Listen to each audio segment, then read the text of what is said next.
आप सभी को सुप्रभात। जिला शिक्षा प्रशासन की तरफ से चलाए जा रहे ये आभासी कार्यक्रम में आप सभी विद्यार्थियों का मैं स्वागत करता हूं। के साथ साथ जिला के सभी हिंदी शिक्षक शिक्षिकाओं का भी मैं आदर सहित स्वागत करता हूं। आज हमारे 9वीं कक्षा के हिंदी पुस्तक के सम्मिलित रहीम के दोहे की आज चर्चा करेंगे। इसमें पहले रहीम के व्यक्तित्व एवं कृतित्व के बारे में हम चर्चा करेंगे। उसके साथ उनके 2 दोहे हमारे पाठ्यपुस्तक में सम्मिलित हैं, उस पर हम चर्चा करेंगे, उसकी व्याख्या करेंगे, कठिन शब्दों की चर्चा करेंगे और मुख्य विषय हमारा मुख्य उद्देश्य यह रहेगा कि हम कैसे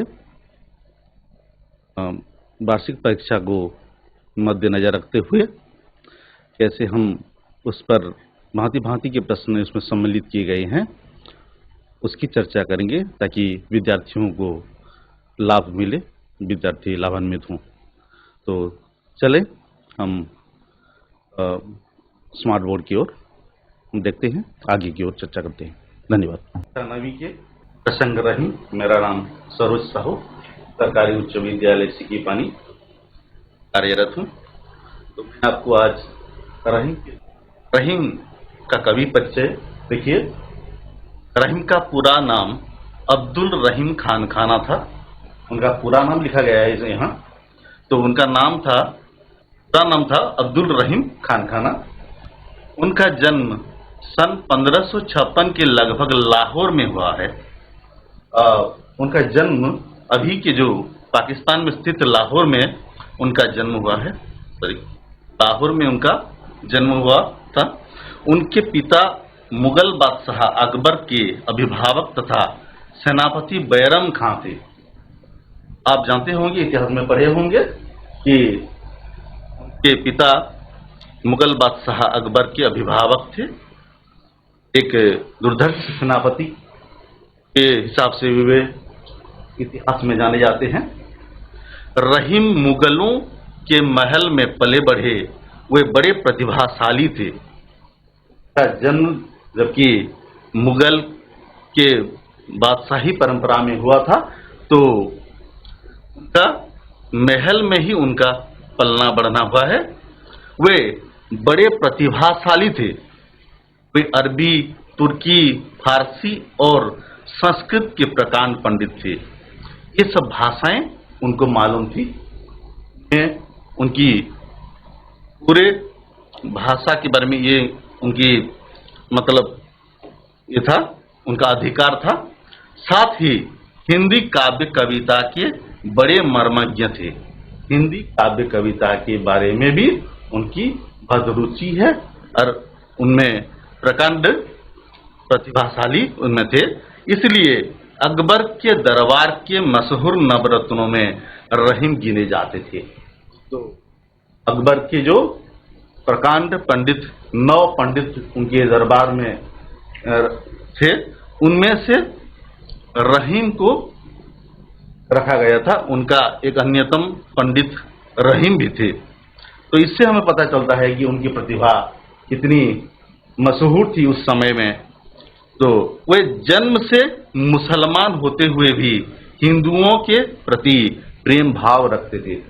जन्म से ही वे मुसलमान थे, लेकिन उनका प्रेम भाव हिंदुओं के प्रति भी थी। रहीम तुलसीदास, सूरदास, तानसेन और केशव दास के समकालीन थे। इस समय के कवि जो रहे हैं, तुलसीदास, सूरदास, तानसेन और केशव दास, ये उनके समकालीन कवि थे। मार्मिकता और कवि हृदय की सच्ची संवेदना रहीम के साहित्य की विशेषता है। मार्मिकता यानी कि जो दोहा या कवित्व जो भी उनकी रचना है, वो लोगों के मन में एक छाप छोड़ता है, जो कि मार्मिकता कहा गया है। उसको मर्म को भेद करता है, यानी कि मार्मिकता है। ठीक है। कवि हृदय की सच्ची संवेदना रहीम के साहित्य की विशेषता है। कवि हृदय के सच्ची संवेदना उनमें दिखाई देती है, उनके काव्य कविताओं में। मुसलमान होते हुए भी उन्होंने अपने आप को कृष्ण भक्ति के गहरे रंग में रंगा लिया था। वे थे तो मुसलमान, लेकिन उनके वे कृष्ण भक्ति भी करते थे। कृष्ण के हमारे हिंदू देवी देवताओं को भी वे आदर करते थे। इससे पता चलता है अनुभूतियों के आधार पर उन्होंने अपनी रचनाओं में नीति के साथ साथ भक्ति तथा प्रेम का सरस वर्णन किया है। उनकी रचनाओं में हम तीन पहलू देखते हैं कि नीति, भक्ति एवं प्रेम। नीति भक्ति एवं भूतियों के आधार पर उन्होंने अपनी रचनाओं में नीति के साथ साथ भक्ति प्रेम का सरस वर्णन किया है। उन्होंने अपने दोहों में मानव तथा समाज के कल्याण के साथ साथ हिंदू मुस्लिम की एकता पर भी बल दिया है। तो मानवता की रक्षा करने में, मानवता की कल्याण के लिए उनका योगदान रहा है। वे हिंदू और मुस्लिम सभी के जो है एकता के बारे में भी उनका बल दिया गया है। रहीम की रचनाएं हैं, उनके कृतित्व के बारे में देख लीजिए। रहीम दोहावली, रहीम ग्रंथावली, रहीम सतसई, श्रृंगार सतसई, रास पंचाध्यायी, रहीम रत्नावली, नायिका भेद वर्णन, रहीम रत्नावली, नायिका भेद वर्णन आदि इनके कई कृतित्व, कई ग्रंथ उनके हैं, जो कि उनका एक एक देखिए, रहीम दोहावली, रहीम ग्रंथावली, उनके दो पुस्तक के छवि आपके समक्ष हैं। उनकी काव्य रचना में प्रयुक्त छंद है दोहा, कवित्त, सवैया, सोरठा तथा बरबे। रहीम की भाषा ब्रज और अवधी थी। उनके भाषा जो है ब्रज और अवधी भाषा में उनकी रचना प्रायतः की गई है। तो आगे बढ़ते हैं। तो उनके दो दोहे आपके पाठ्य पुस्तक में सम्मिलित किए गए हैं, जो कि आप देखते हैं। पहले मैं इसका वाचन कर देता हूं, अब ध्यान से देखिए। जो रहीम उत्तम प्रकृति का करी सकत कुसंग, चंदन विष व्यापत नहीं लपटे रहत भुजंग। कही रहीम संपत्ति सगे बनत बहुत बहुरीत, विपत्ति कसौटी जे कसे तेई सांचे मीत। तो यहां क्या कहा गया है? पहला दोहा में क्या गया कि जो रहीम उत्तम प्रकृति का करी सकत कुसंग, चंदन विष व्यापत नहीं लपटे रहत भुजंग। इसका शब्दार्थ पहले देख लेते हैं, आपको समझने में आसानी होगी।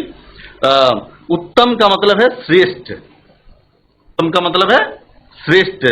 प्रकृति यानी कि गुण या स्वभाव, का मतलब क्या, करी सकत यानी कर सकता है, कुसंग बुरी संगति, लपटे लिपटना, भुजंग यानी कि सांप, व्यापत फैला हुआ या फैलना। तो यहां हम समझ लेते हैं जो रहीम उत्तम प्रकृति। जो रहीम से आप क्या समझते हैं कि रहीम जी कहते हैं कि जो उत्तम प्रकृति वाला व्यक्ति होता है, का करी सकत कुसंग, का क्या कर सकता है, यानी कि कुसंग उस पर क्या प्रभाव डाल सकता है, यानी कि कुछ प्रभाव नहीं डाल सकता। जो रहीम उत्तम प्रकृति का करी सकत कुसंग, चंदन विष व्यापत नहीं लपटे रहत भुजंग। जैसे कि रहीम जी ने यहां एक उदाहरण दिया है कि चंदन विष व्यापत नहीं, चंदन के वृक्ष पर विष का फैलाव नहीं हो पाता। लपटे रहत भुजंग, जबकि उसके मूल में उस पर क्या लपटे रहत भुजंग, भुजंग यानी कि विषधर सांप उसमें लिपटे रहते हैं, फिर भी चंदन वृक्ष पर विष का प्रभाव नहीं होता।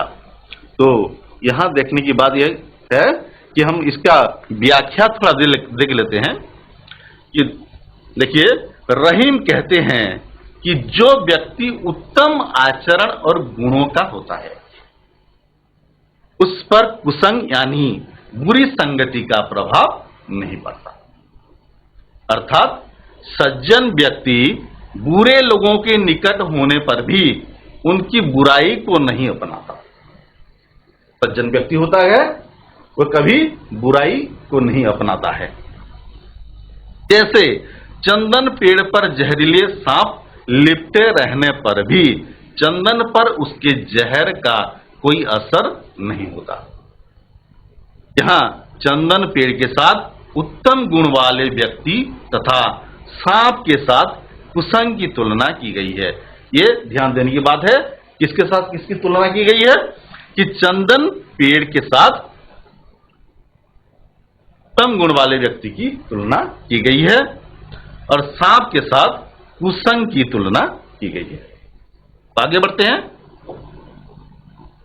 दूसरा दोहा है, कही रहीम संपत्ति सगे बनत बहुत बहुरीत विपत्ति कसौटी जे कसे तेई सांचे मीत। ये शब्दार्थ लिखिए। सगे यानी कि साथी, बहुरीत बहुभांति से, बहुत प्रकार से, कसौटी यानी कि परख जांच, कसे यानी कि परखे, तेई वही, सांचे मतलब सच्चा, मीत का मतलब है मित्र। तो यहां थोड़ा समझ लेते हैं। कही रहीम संपत्ति सगे। रहीम दास का कहना है कि जो संपत्ति, जिसके पास संपत्ति होती है, बनत बहुत बहुरीत, उसके साथी बनने के लिए बहुत प्रकार से भांति भांति के ढंग से लोग आ टपकते हैं। जिसके पास संपत्ति होती है उसके पास दोस्त बनने के लिए भांति भांति प्रकार से लोग आते हैं। विपत्ति कसौटी जे कसे तेई सांचे मीत। लेकिन हमें क्या करना है? उत्तम मित्र को, सच्चा मित्र की पहचान करने के लिए हमें विपत्ति की कसौटी की सहायता लेनी पड़ेगी। विपत्ति कसौटी जे कसे तेई सांचे मीत। हम विपत्ति के समय जो हमारे साथ खड़ा रहता है, हमारी सहायता करता है, वही व्यक्ति ही हमारा सच्चा मित्र होता है। आगे इसकी व्याख्या देख लेते हैं। देखिए, रहीम का कहना है कि इस संसार में धन दौलत के साथी अनेक होते हैं। के पास धन दौलत होता है, उसके साथी विभिन्न प्रकार से लोग आ जाते हैं उसके साथी बनने के लिए। अर्थात किसी इंसान के पास पैसा होने पर भी उससे मित्रता स्थापित करने लोग विविध ढंग से आ टपकते हैं, परंतु उनमें से कौन सच्चा मित्र है और कौन नहीं, इस बात का पता विपत्ति के समय चलता है। विपत्ति के समय ही हमें पता चलता है कि कौन सच्चा मित्र है और कौन बुरा मित्र है। और एक उदाहरण देने योग्य है कि आप यदि सुनार के पास जाते हो तो आपकी सोने बेचने के लिए, तब सुनार क्या करता है कि उसमें उसके पास एक कसौटी का पत्थर होता है, जो कि उस पत्थर में आपके सोने की लकीर खींच लेता है। तभी उस लकीर से उसे पता चल जाता है कि वो सोना कितना खरा है या खोटा है। उसी प्रकार हम विपत्ति के कसौटी की सहायता से हम पता लगा सकते हैं कि हमारा सच्चा मित्र कौन है और कौन हमारे साथ ढोंग कर रहा है। तो रहीम जी का कहना भी यही है कि विपत्ति के समय हमें सही मित्र का पता चलता है।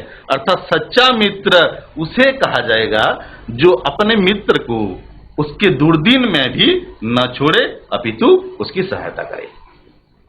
सच्चा मित्र वही कहलाएगा जो मित्र हमारे साथ रहता है, विपत्ति के समय भी साथ खड़ा रहता है, तभी वह हमारा सच्चा मित्र होता है।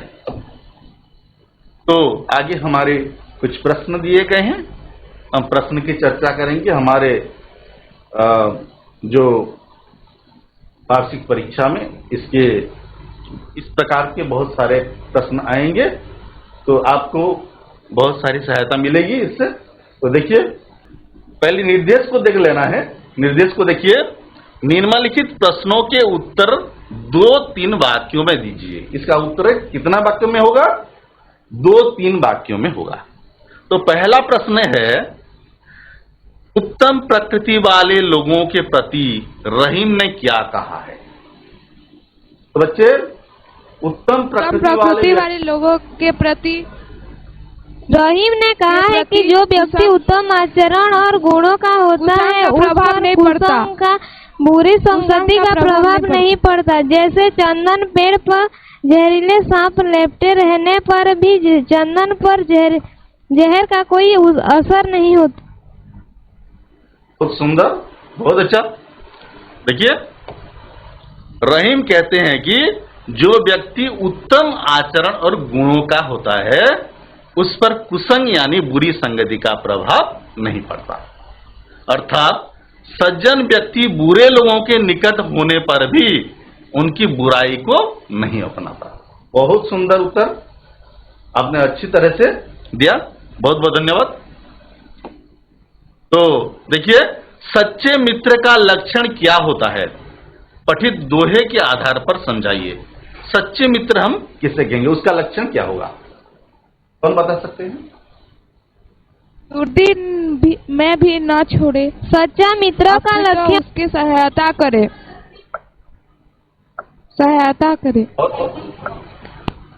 हाँ, सच्चे मित्र का लक्षण है जो अपने मित्र को दुर्दिन में भी न और छोड़े, मित्रों का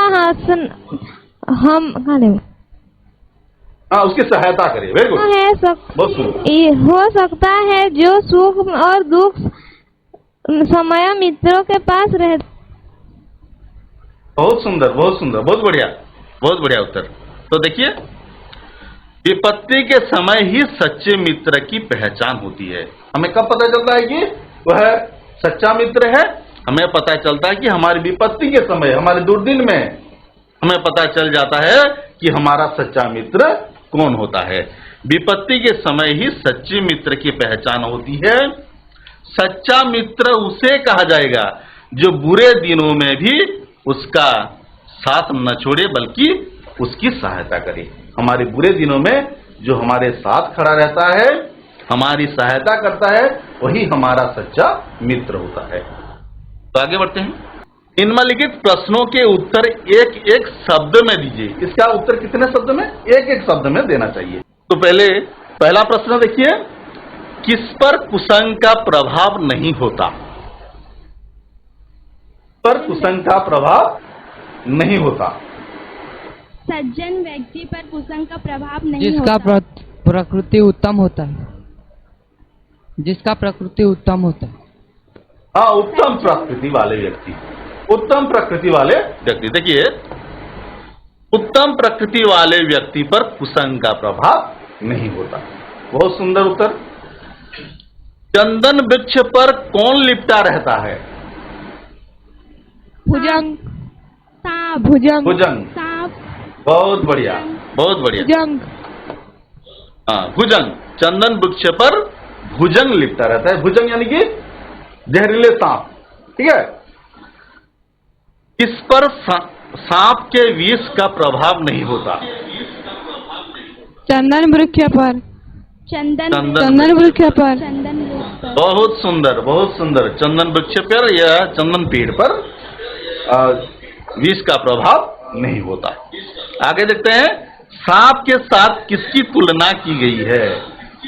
सांप के साथ किसकी तुलना की गई है? भुजंग व्यक्ति। भुजंग व्यक्ति कैसे होता है? भुजंग व्यक्ति नहीं होता है, बुरे व्यक्ति। हाँ, कुसंग की तुलना की गई है। जो बुरे संग हमारे होते हैं उसके साथ सांप की तुलना की गई है। तो देखिए, सच्चा मित्र कौन होता है? सच्चा मित्र हम किसे कहेंगे? जो बुरे वक्त में साथ देता है, जो बुरे वक्त में साथ देता है। हाँ, बहुत बढ़िया। में इसका उत्तर थोड़ा लंबा हो गया। देखिए, जो विपत्ति के समय अपने मित्र का साथ न छोड़े, जो विपत्ति के समय अपना मित्र का साथ न छोड़ता है उसको हम सच्चा मित्र कहेंगे। आगे बढ़ते हैं। रिक्त स्थान पूरा कीजिए। रिक्त स्थान दिया गया है, देखिए, जो रहीम उत्तम प्रकृति डैश। उत्तम में क्या भरेंगे बताइए? करी सकत कुसुम। बहुत सुंदर, बहुत बढ़िया। करी सकंग कुसुम। हाँ, का करी सकत कुसंग, जो रहीम उत्तम प्रकृति का करी सकत कुसंग डैश तेई सांचे मित। रिक्त स्थान भरिए। विपत्ति कसटी जो कसे। विपत्ति कसटी जो कसे। हाँ, विपत्ति कसटी जो कसे। विपत्ति कसौटी जे कसे। जो कसनी ये अलग भाषा में थोड़ा है, तो है ब्रज अवधि का भाषा है, इसलिए विपत्ति कसौटी जे कसे तेई सांचे मित। आगे बढ़ते हैं, ये भाषा ज्ञान आ गया। तो निम्नलिखित शब्दों के विपरीत शब्द लिखिए। देखिए, मेरा एक कहना है, यहाँ कभी कभी विलोम शब्द लिखा जाता है? निम्नलिखित शब्दों के विपरीत या विलोम शब्द लिखिए। विपरीत और विलोम एक ही प्रकार के होते हैं, जो हम अलग अलग नहीं समझना चाहिए इसको, ठीक है? तो देखिए, निम्नलिखित शब्दों के विपरीत शब्द लिखिए। उत्तम का विपरीत शब्द क्या होगा? कौन बता सकते हैं? उत्तम का विपरीत विलोम शब्द श्रेष्ठ। श्रेष्ठ नहीं होगा, हम विलोम शब्द बताना है, उसका उल्टा शब्द बताना है। अधम। वेरी गुड, बहुत सुंदर। अधम। उत्तम का विपरीत है अधम। मित्र का विपरीत क्या होगा? शत्रु। शत्रु। शत्रु। बहुत सुंदर, शत्रु। कुसंग का विपरीत? दुर्जन। सत्संग। निर्जन। सत्संग। वेरी गुड, सत्संग। सत्संग होगा, सत्संग। कुसंग का विपरीत है सत्संग। विष का विपरीत क्या होगा? अमृत। अमृत। बहुत सुंदर, बहुत सुंदर, बहुत अच्छे से जानते हैं आप। नीचे लिखे अशुद्ध शब्दों को शुद्ध कीजिए। नेक्स्ट प्रश्न क्या है कि नीचे जो शब्द दिए गए हैं ये अशुद्ध शब्द हैं, इनके शुद्ध रूप को हमें लिखना है। कसौटी। ठीक है, ठीक है। ठीक नहीं है, हमें हाँ। देवनागरी लिपि में कैसे लिखते हैं कसौटी को, इस प्रकार से हम लिखना है। देखो, ट की ह्रस्व की मात्रा है ना, ये दीर्घ ही करना पड़ेगा हमें। देखिए, कसौटी, कसौटी तो कसौटी हो जाएगा, ठीक है? लेकिन हमारे पाठ्य पुस्तक में ये कसौटी दिया गया है ताकि ये ब्रज या अवधि का शब्द है, इसलिए कसौटी है। लेकिन यहां हमें देवनागरी लिपि में, हमारे हिंदी भाषा में इसका रूप क्या होता है, इस प्रकार से लिखना है, ठीक है? मित्र। छोटे ही, छोटे ही। बहुत सुंदर। मित्र में छोटे ही होगा। हाँ, ठीक है, ठीक है, ठीक है। मित्र। संपत्ति। संपत्ति लिखा है, संपत्ति में तटस्थ है। वेरी गुड, बहुत सुंदर। संपत्ति है, ठीक है, इस प्रकार से पढ़ना है। भुजंग। भुजंग लिखा है, देखिए, भ में छुटे हूँ।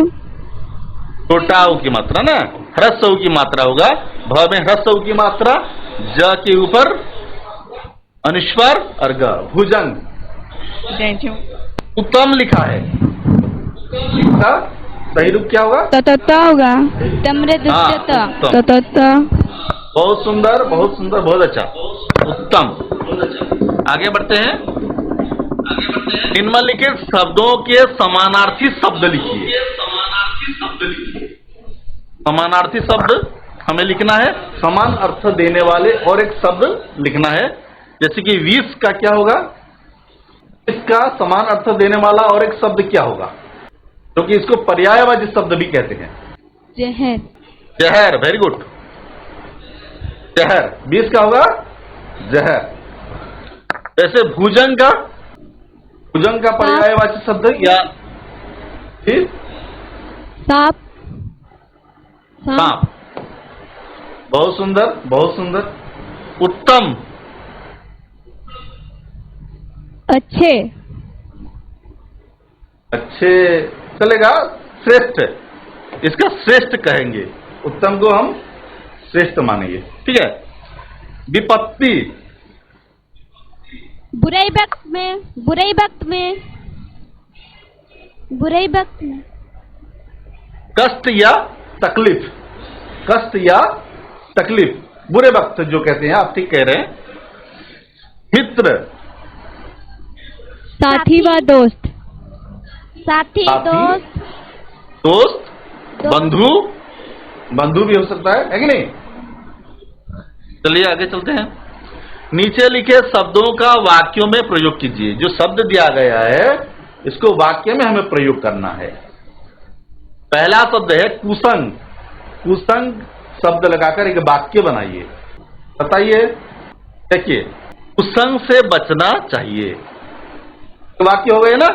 कुसंग को लगाकर इसमें एक वाक्य बनाया गया है, कुसंग से बचना चाहिए। वैसे कसौटी लगाकर एक वाक्य बनाना है। कसौटी, कसौटी का मतलब क्या है? कसौटी का मतलब है जांच, परख। देखिए, विपत्ति की कसौटी पर जो खरा उतरता है वही सच्चा मित्र होता है। जो विपत्ति के कसौटी पर खरा उतरता है वही सच्चा मित्र होता है। ठीक है। आगे देखिए, चंदन, कौन बता सकते हैं? चंदन सुवासिस है। चंदन सुवासिस है। चंदन वृक्ष पर सांप लपेटे रहता है। बहुत सुंदर, बहुत अच्छा। देखिए, चंदन की लकड़ी सुगंधित होती है, ये भी है ना। चंदन का प्रयोग करके हम एक वाक्य बनाए। संपत्ति, संपत्ति लगाकर एक वाक्य बनाइए। ज्यादा संपत्ति से लोगों में घमंड भाव होता है। बहुत सुंदर, बहुत अच्छा। संपत्ति है। हाँ, चलेगा, वाक्य बनना चाहिए। ठीक है। देखिए, देश की संपत्ति का ध्यान हमें रखना होगा।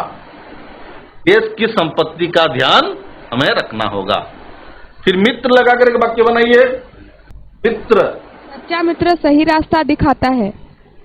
बहुत सुंदर, बहुत अच्छा। रास्ता दिखाता है। वेरी गुड, बहुत सुंदर। सच्चा मित्र सदा साथ रहता है, आपने भी सही कहा। ठीक है, आगे बढ़ते हैं। तो ये बहुविकल्पीय प्रश्न आ गए, उसमें जो विकल्प दिए गए हैं उनमें से सही विकल्प चुनकर हमारा उत्तर रखना है। तो पहला जो है, देखिए, पहला प्रश्न पढ़िए। चंदन पेड़ के साथ किसकी तुलना की गई है? आपके सामने है। उत्तम प्रकृति वाले की। हाँ, उत्तम प्रकृति वाले की।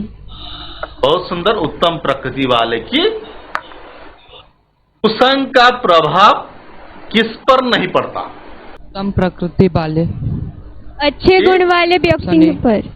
उत्तम प्रकृति, अच्छे गुण नहीं है। जो इसमें जो ऑप्शन दिया गया है, जो विकल्प है आपके पास, उसी में से छांटना चाहिए।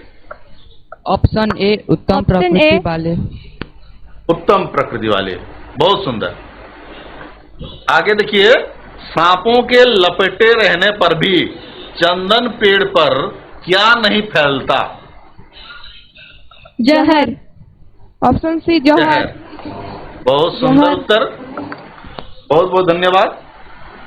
चंदन पेड़ पर कौन लपेटे रहते हैं? ऑप्शन ए, भुजंग। ऑप्शन ए, भुजंग। बहुत सुंदर, बहुत अच्छा, बढ़िया। आगे बढ़ते हैं। किसके होने से मित्र बढ़ते हैं? किसके होने से हमारे मित्र बढ़ जाते हैं? संपत्ति। ऑप्शन बी, संपत्ति। संपत्ति। बहुत सुंदर आंसर, बहुत सुंदर। देखिए, आगे देखिए, मित्रता की कसौटी क्या है? मित्रता की कसौटी क्या है? किससे हम सही मित्र को चुनते? विपत्ति। जी? ऑप्शन बी, विपत्ति। बहुत सुंदर, बहुत सुंदर, विपत्ति। सच्चा मित्र कौन है? पहला ऑप्शन ए है विपत्ति के समय जो अपना स्वास्थ्य सधोता है। हाँ, ऑप्शन बी है विपत्ति में जो साथ रहता है। ठीक है, विपत्ति में जो साथ रहता, हमारी सहायता करता है, उसे हम सच्चा मित्र कहेंगे। आगे बढ़ते हैं। जो उत्तम आचरण और गुणों का होता है उस पर किसका प्रभाव नहीं पड़ता? भुजंग। कुसंग कुसंग। कुसंग बहुत सुंदर आंसर। विपत्ति किसकी कसौटी है? विपत्ति किसकी कसौटी है? पता बहुत सुंदर। सांप के साथ किसकी तुलना की गई है? कुसंग की कुसंग की। ऑप्शन सी कुसंग कुसंग की। बहुत सुंदर, बहुत सुंदर, बहुत बढ़िया। किसके वृक्ष पर सर्प लिपटे रहते हैं? चंदन के वृक्ष पर।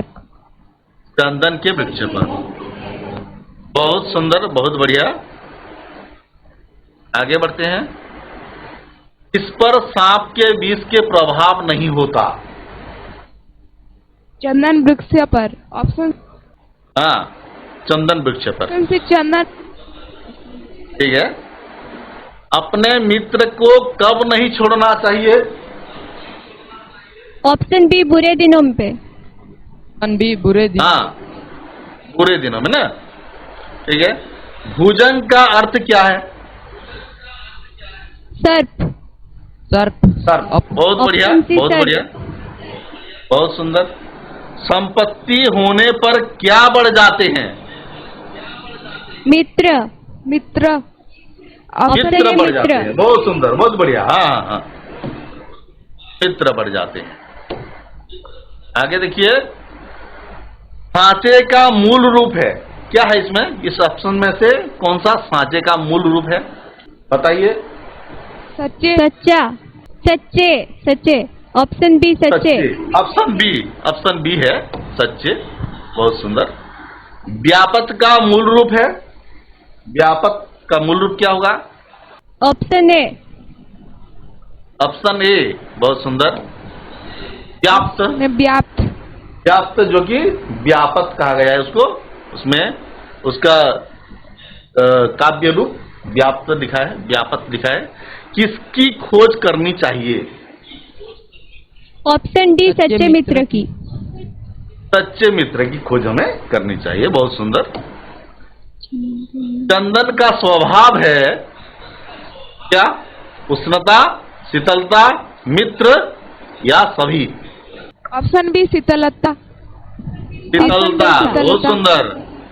चंदन वृक्ष के पास शीतलता होती है, उसके पेड़ का शीतलता देती है, इसलिए बहुत सारे विषधर सांप इसमें लिपटे रहते हैं। शीतलता।